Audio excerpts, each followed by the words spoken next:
you had Franklin Delano Roosevelt, President Roosevelt. He issued Executive Order 9066.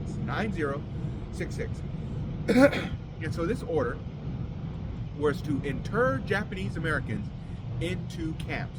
Now, these camps were in California, Arizona, Utah, Kansas. They were spread out through different parts of the country. And so these camps, you can call them prison because they were forced against their will to be basically in confinement. Whatever jobs, whatever businesses they had, whatever life they had outside, well, it's gone. They had to stay in these internment camps until the war was over, until President Roosevelt decided that we didn't need him anymore. And so that happened. So you had hundreds of thousands of Japanese Americans get sent to these internment camps. You did have some German and Italian internment camps, but they were nowhere near the scale of Japan. And so you had many Japanese American lives straight up ruined. They were sent to these camps for 3 years. They were overcrowded. They got hot.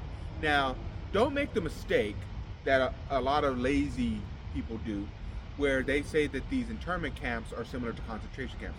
They're far from that. All right, there is a significant difference between the two, and that needs to be recognized. However, that doesn't dispute the fact that these internment camps should have never happened, and Japanese Americans were held against their will. Their civil rights were clearly violated. And one person by the name of Fred Korematsu sued the United States government because he was correct that his due process was not done. His 14th Amendment rights were clearly violated, but it didn't matter.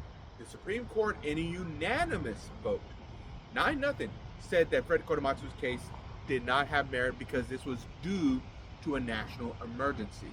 And the national emergency took place over Fred Korematsu and his 14th Amendment rights.